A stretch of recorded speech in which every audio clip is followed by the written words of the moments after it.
সিকিম ভারতবর্ষের এমন একটি রাজ্য যেখানে বসবাসকারী মানুষেরা কোনো আয়কর প্রদান করে থাকেন না। কিভাবে সিকিম একটি ট্যাক্স ফ্রি স্টেটে পরিণত হলো তাই জেনে নেব আজকের এই ছোট ভিডিওটির মাধ্যমে। একসময় সিকিম ছিল একটি স্বাধীন দেশ, আর সেখানে রাজারা শাসন করতেন। আপনারা আরো জানলে অবাক হবেন, 1975 সালের আগে সিকিম ভারতের সাথে যুক্তই ছিল না, কিন্তু 1975 সালে ভারতের সংসদে 36তম সংবিধান সংশোধনী পাশ হয় এবং সিকিমকে ভারতীয় সংবিধানের 371 ধারায় বিশেষ মর্যাদা দিয়ে ভারতের 22তম রাজ্য হিসাবে অন্তর্ভুক্ত করা হয়। এই বিষয়টি সম্ভব হয়েছিল ভারত সরকারের তৎকালীন সিকিমের রাজা চোগিয়ালে দেওয়া একটি শর্ত মেনে নেওয়াতে।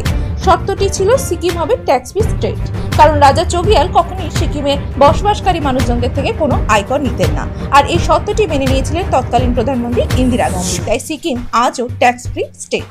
তবে এই সুবিধা শুধুমাত্র 1971 সালের আগে থেকে যারা সিকিমে বসবাস করছেন তাদের জন্যই দেওয়া হয়েছিল।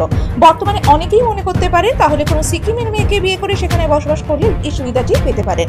না, সেটাও এখন সম্ভব নয়, কারণ 2008 সালের পরে সিকিমের কোনো মেয়েকে বিয়ে করলে এই সুবিধা আপনি পেতে পারবেন না। সেক্ষেত্রে ট্যাক্স আপনাকে দিতেই হবে। এই ধরনের ভিডিও যদি আপনাদের ভালো লেগে থাকে তাহলে অবশ্যই একটি লাইক দেবেন, চ্যানেলটিকে শেয়ার ও সাবস্ক্রাইব করে আমাদের পাশে থাকবেন। ধন্যবাদ।